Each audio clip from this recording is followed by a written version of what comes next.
नमस्कार, मेरा नाम है सोनल मेहरोत्रा कपूर। आप मुझे सुन रहे हैं एनडीटीवी इंडिया पर। तो हम पिछले कुछ दिनों से आपके पास लगातार वीडियोस लेकर आ रहे हैं जिसमें हम आपको बताते हैं कि अभी जो कंडीशन है कोविड की देश में वो किस तरफ से चल रही है।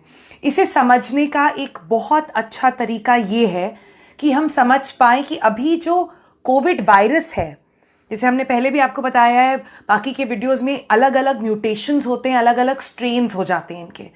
तो इस समय कितनी गंभीर है समस्या देश में, ये समझने का सबसे अच्छा तरीका मेरे हिसाब से ये है कि हम समझें वायरस किस तरह से बिहेव कर रहा है। क्योंकि जब हमें पता चलेगा वायरस किस तरह से बिहेव कर रहा है, तभी हम अपना बिहेवियर उसके साथ अडेप्ट कर पाएंगे, डॉक्टर्स अपना ट्रीटमेंट देख पाएंगे, देश अपने नए लॉज और रिस्ट्रिक्शंस बना पाएगा। तो अगले कुछ मिनट में मैं आपको बताऊंगी कि जो अभी कोविड वायरस है कंट्री में, वो किस फॉर्म में आ चुका है, क्या शेप, क्या अवतार ले चुका है कंपेयर टू 2020 में, जब हमने एक दूसरा फॉर्म देखा था वायरस का। हमने 2020 में बात करी थी इंडिया स्ट्रेन की, और अभी देश के अंदर हम आपको लगातार ये बताते जा रहे हैं कि सिर्फ इंडिया स्ट्रेन नहीं है, हमारे देश के अंदर इस समय एक यूके स्ट्रेन आ गया है, एक साउथ अफ्रीकन वेरिएंट है, एक ब्राजील का वेरिएंट है, और एक जो बहुत ही गंभीर है वो है डबल म्यूटेशन। आपको याद होगा हमने डबल म्यूटेशन के बारे में ऑलरेडी एक दूसरे वीडियो में आपसे बात करी है। आपने ना देखा हो तो वापस उसे जाके जरूर देखें। तो पहले तो हमने समझ लिया कौन कौन से वेरिएशंस हैं, सबसे ज्यादा वेरिएंट्स हैं, और सबसे ज्यादा इसमें समझने की बात है कि क्या ये कंटेजियस है कि नहीं, कि मतलब कंटेजियस का मतलब कितनी जल्दी लोगों को ये स्प्रेड हो रहे हैं, कितना ज्यादा लोगों पे ये रिप्रोड्यूस करके इंपैक्ट कर रहे हैं। तो इस पे ये तो कोई दो राय नहीं है कि अभी ज्यादा कंटेजियस है, लेकिन हमने जानने की कोशिश करी कितना ज्यादा। तो इसका अगर आप एग्जाम्पल लें तो करीब अगर एक रूम में 2020 में अगर एक रूम में 20 लोग बैठे होते जिसमें एक किसी को कोविड होता और सब आपस में बैठ के बात कर रहे होते और कुछ खाना वगैरह खा रहे होते, तो उस कंडीशन में उन 20 लोगों में से करीब 6 लोगों को कोविड पास ऑन हो जाता। कट टू नाउ, जब देश में एक तरह से कॉकटेल ऑफ सारी ये वेरिएंट्स आ गए हैं, सेम कंडीशन में वही 20 लोग, एक इंसान पॉजिटिव और लोग खा रहे हैं और साथ में बैठे हुए हैं। तो अब जो पहले फिगर 6 से 7 था, अब 12 से 15 है। तो आप इसी से समझ सकते हैं कितना ज्यादा कंटेजियस है, कितना ज्यादा फैल रहा है ये वेरिएंट और ये वायरस। सेकेंड बात करते हैं, बहुत इंपॉर्टेंट है, इम्यून एस्केप। इम्यून एस्केप का मतलब कि जिनकी बॉडीज के अंदर ऑलरेडी एंटीबॉडीज हैं, दो तरह से हो सकती हैं, या तो आपको कोविड हो चुका है तो आपकी एंटीबॉडीज बन चुकी हैं, या फिर आपने वैक्सीन ली है और उसकी वजह से आपकी एंटीबॉडीज बन गई हैं। दोनों ही केस में अगर 2020 का जो इंडिया स्ट्रेन था वो जंप नहीं कर रहा था, आपकी एंटीबॉडीज आपको प्रोटेक्शन दे रही थी। लेकिन अभी जो कॉकटेल है उसमें से स्पेसिफिकली जो इंडिया डबल म्यूटेशन है और साउथ अफ्रीकन वेरिएंट है, वो दोनों ही एंटीबॉडीज के अगेंस्ट बहुत ज्यादा काम नहीं कर रहा है। इसका मतलब जिनकी एंटीबॉडीज हैं, चाहे वो वैक्सीन से हो, चाहे आपको जब डिजीज हुई हो उससे हो, आपको भी कोविड होने की उतनी ही जितनी पॉसिबिलिटी है वो आने वाली है। इन पॉसिबिलिटीज को बचाने के लिए एक ही चीज है, वैक्सीन की एफिकेसी, उसके बारे में बात करते हैं। तो 2020 में जब सिर्फ इंडिया स्ट्रेन था तब सारी जितनी वैक्सीन्स आई उनका जो एफिकेसी हमने बात करी, मॉडर्ना और फाइजर और स्पुतनिक तीनों वैक्सीन्स है जिनका 90% से ज्यादा एफिकेसी है, नोवैक्स और बाकी है जिनका करीब 89% के आसपास है। अभी जो नई स्ट्रेन्स हैं उनके अगेंस्ट ही सारी वैक्सीन्स काम करती हैं। पहले तो आप ये मत सोचिएगा कि वैक्सीन्स कोई काम नहीं करती हैं, सारी वैक्सीन्स काम करती हैं, लेकिन ये नए जो वेरिएंट्स हैं इनके अगेंस्ट वैक्सीन का इंपैक्ट थोड़ा कम हो जाता है। मतलब ये सारी वैक्सीन जो इंडिया में दोनों है, कोविशील्ड और कोवैक्सिन, ये भी आपको डेथ से और हॉस्पिटलाइजेशन से बचाएंगी, और या फिर कोशिश रहेगी कि वो बचाएं, लेकिन 100% प्रोटेक्शन जो है वो कोई नहीं दे सकता है। अगला बात करते हैं ब्लड क्लॉटिंग की, और इस पर बहुत सवाल उठे हैं। बहुत लोग कह रहे हैं कि अरे भाई ब्लड क्लॉटिंग तो कोई वैक्सीन नहीं बचा पा रही है। इसमें ये बात सही है कि 2020 में कोई ब्लड क्लॉट्स रिपोर्ट नहीं हुए थे, वैक्सीन तो आना ही शुरू हुई 2020 के बाद। लेकिन अभी जो है ब्लड क्लॉटिंग के सारे बिजनेस पर मैं आपको सबसे पहले बता दूं, बहुत ही रेयर फिनोमेना है।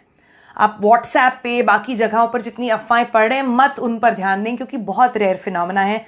मैंने भारत के टॉप साइंटिस्ट से बात करी है और वो सब मुझे बताते हैं कि इसमें एक ग्रुप है जिसे हम वल्नरेबल ग्रुप कह सकते हैं, मतलब जिसमें कुछ केसेस देखे जा रहे हैं ब्लड क्लॉटिंग के इंडिया के अंदर, और वो है महिलाएं जो 30 साल से कम उम्र की हैं। अब ये एक वल्नरेबल ग्रुप आइडेंटिफाई हुआ है, ये यूरोप में भी आइडेंटिफाई हुआ है, इंडिया में भी आइडेंटिफाई हुआ है। लेकिन इस वल्नरेबल ग्रुप के अंदर भी चांसेस ब्लड क्लॉट होने के 3 लाख में 1 है। आपके चांसेस लाइटनिंग से मरने के ज्यादा हैं, ब्लड क्लॉटिंग से कम। ये सिर्फ एक पर्सपेक्टिव के लिए मैं आपको बता रही हूं कि आप समझें कि ब्लड क्लॉटिंग हो रही है और वैक्सीन नहीं लगवाना है। वैक्सीन लगवाएं, वही आपका एक ही वे आउट है इस पैंडेमिक से। अगला बात करते हैं सिम्टम्स, इनको बहुत ध्यान से सुनिएगा। 2020 में जब कोविड-19 में जब हमने इंडिया स्ट्रेन देखा, तब सिम्टम्स थे फीवर था, मसल पेन था, ड्राई परसिस्टेंट कॉफ था, लॉस ऑफ स्मेल और टेस्ट था। ये सब अभी के वेरिएंट्स के साथ भी है, लेकिन इसमें कुछ एडिशंस हैं, वो मैं आपको बताती हूं। कंजंक्टिवाइटिस देखा जा रहा है लोगों के अंदर, सोर थ्रोट देखा जा रहा है, हेडेक हो रहा है, रैशेस बहुत आ रहे हैं, स्टमक एक हो रहा है और अपसेट स्टमक भी रह रहा है। और एक और जो आया है निकल के, जो बार बार लोग डॉक्टर्स को बता रहे हैं कि डिस्कलरेशन हो रहा है फिंगर्स और नेल्स के ऊपर। अगर आपको ये कोई भी सिम्टम्स हैं और अगर आपका कोविड रिपोर्ट नेगेटिव है, फिर भी आप डॉक्टर्स के पास जाएं और उनको बताएं कि ऐसा हो रहा है। ये बहुत इंपॉर्टेंट है, इन सबको प्लीज डिटेल करके अपने पास लिखिए। दूसरी चीज जो अभी देखने पर आ रही है कि कई लोग अभी जैसे हमको लिखकर बता रहे हैं कि उन्होंने कई बार RT-PCR टेस्ट कराया, लेकिन वो नेगेटिव आया। बाद में पता, एक बार नेगेटिव आया, 2 बार नेगेटिव आया, बाद में पता चला वो तो एक्चुअली पॉजिटिव थे। ये क्यों हो रहा है? स्पेसिफिकली हो रहा है यूके वेरिएंट के साथ, क्योंकि एक यूके वेरिएंट के अंदर एक डिलीशन सिस्टम होता है। जब आप RT-PCR टेस्ट करते हैं, मैं बहुत डिटेल्स में नहीं जाऊंगी वरना आप कंफ्यूज हो जाएंगे। जब आप RT-PCR टेस्ट करते हैं तो 3 चीजें वो टेस्ट आपके ब्लड के, आपका जो स्वैब का सैंपल होता है उसमें से निकालता है।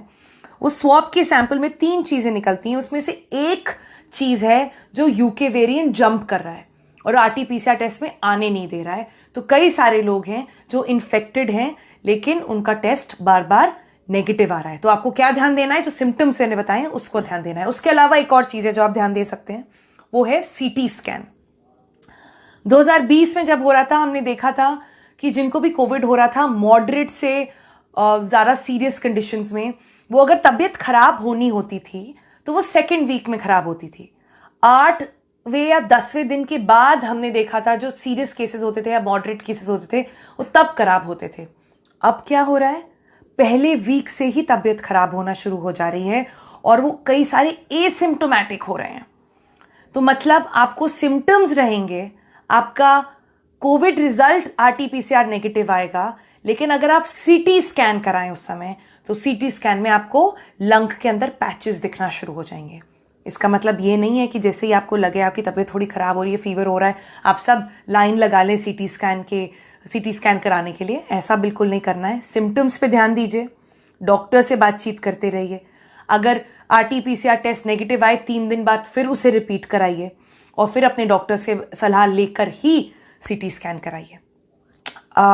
हमारी आशा है ये सारी डिटेल्स आपको हेल्प करेंगी इन्फॉर्म डिसीजन लेने की, ध्यान रखने की। पैनिक नहीं करना है, लेकिन ये बात जरूर ध्यान रखें कि इस समय देश बहुत ही बुरी कंडीशन में है। हमारा हेल्थ इंफ्रास्ट्रक्चर कोलैप्स कर रहा है। सिर्फ एक स्टेट महाराष्ट्र की बात नहीं है, यूपी में, तेलंगाना में, गुजरात में, दिल्ली में, कर्नाटका, केरला, सब जगह फैल चुका है। अलग अलग वेरिएंट्स फैल चुके हैं और इन सब से हमें अपने आप को बचा के रखना है। आपकी सुरक्षा आपके हाथ में है। हमारा काम था आपको डिटेल्स देना जो हमने अभी दी है। अगले वीडियो में मिलते हैं।